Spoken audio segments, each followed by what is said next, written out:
Indian football ആരാധകർക്ക് വലിയ സന്തോഷവാർത്തയാണ് പുറത്തു വന്നിരിക്കുന്നത്. ഇന്ത്യ നാഷണൽ ഫുട്ബോൾ ടീം ഇനി അന്താരാഷ്ട്ര വേദിയിൽ കൂടുതൽ ശക്തരായ ടീമുകളെ നേരിടുവാൻ ഒരുങ്ങുകയാണ്.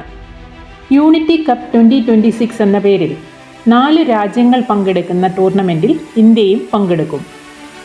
ടൂർണമെൻറ്റിൻ്റെ പ്രധാന വിവരങ്ങൾ. ഈ മത്സരങ്ങൾ ഇംഗ്ലണ്ടിലെ ലണ്ടൻ നഗരത്തിൽ വെച്ചാണ് നടക്കുന്നത്.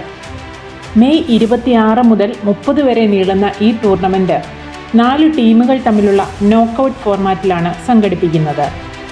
ഇന്ത്യ, നൈജീരിയ, ജമൈക്ക, സിംബാബ്വെ എന്നീ രാജ്യങ്ങളാണ് യൂണിറ്റി കപ്പ് 2026 പങ്കെടുക്കുന്നത്. ടൂർണമെൻറ്റിൻ്റെ സെമി ഫൈനലിൽ ഇന്ത്യ ജമൈക്കയെ നേരിടും. വിജയിച്ചാൽ ഫൈനലിലേക്ക് കടക്കും, അല്ലെങ്കിൽ 3ാം സ്ഥാനത്തിനായുള്ള മത്സരത്തിൽ ഇറങ്ങേണ്ടി വരും. ഇന്ത്യൻ ടീമിന് ഇതൊരു സുപ്രധാന അവസരമാണ്. വർഷങ്ങൾക്ക് ശേഷം UK-യിലേക്കുള്ള ഇന്ത്യയുടെ തിരിച്ചുവരവാണിത്. ഏകദേശം 24 വർഷങ്ങൾക്ക് ശേഷമാണ് ഇന്ത്യ വീണ്ടും യുണൈറ്റഡ് കിങ്ഡത്തിൽ അന്താരാഷ്ട്ര മത്സരങ്ങൾ കളിക്കുന്നത്. 2002 ജമൈക്കയ്ക്കെതിരെ നടന്ന മത്സരങ്ങളാണ് അവസാനമായി നടത്തപ്പെട്ടത്. ഇന്ത്യ ഇപ്പോൾ ഫിഫ റാങ്കിങ്ങിൽ 136ാം സ്ഥാനത്താണുള്ളത്. അതേസമയം നൈജീരിയയും ജമൈക്കയും ഉയർന്ന റാങ്കുള്ള ടീമുകളാണ്. അതിനാൽ ഈ ടൂർണമെൻറ്റ് ഇന്ത്യയ്ക്ക് ഒരു വലിയ വെല്ലുവിളിയായിരിക്കും.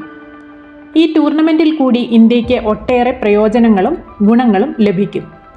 ഉയർന്ന നിലവാരത്തിലുള്ള ടീമുകളെ നേരിടാനുള്ള അവസരം, കളിക്കാർക്ക് അന്താരാഷ്ട്ര പരിചയം, ഭാവിയിലെ മത്സരങ്ങൾക്ക് മികച്ച തയ്യാറെടുപ്പ് മുതലായവയാണത്. യൂണിറ്റി കപ്പ് ഇന്ത്യയ്ക്ക് ഒരു സാധാരണ ഫ്രണ്ട്ലി ടൂർണമെൻറ്റ് മാത്രമല്ല, ഇത് ഇന്ത്യൻ ഫുട്ബോളിൻ്റെ വളർച്ചയ്ക്ക് ഒരു വലിയ ചുവടുവയ്പ് കൂടിയാണ്. ലോക ഫുട്ബോളിൽ സ്വന്തം സ്ഥാനം ഉറപ്പിക്കുവാൻ ഇന്ത്യക്ക് ഇതൊരു വലിയ അവസരമാകും. അതിന് സാധിക്കട്ടെ. ഇന്ത്യക്ക് ഈ ടൂർണമെൻറ്റിൽ മികച്ച പ്രകടനം കാഴ്ചവെക്കാനാകുമോ? നിങ്ങളുടെ അഭിപ്രായം എന്താണെന്ന് കമൻറ്റിൽ പറയണേ. ഈ വീഡിയോ ഇഷ്ടമായെങ്കിൽ ലൈക്ക് ചെയ്യുവാനും ഷെയർ ചെയ്യുവാനും മറക്കല്ലേ. ഇതുപോലെയുള്ള നല്ല വാർത്തകളും പുതിയ അറിവുകളും ലോകമെമ്പാടുമുള്ള മലയാളികൾക്ക് ലഭിക്കുന്നതിനായി മലയാളി 360 യൂട്യൂബ് ചാനൽ സബ്സ്ക്രൈബ് ചെയ്യുക. എല്ലാവരിലേക്കും എത്തിക്കുന്നതിനായി please do like, share and comment.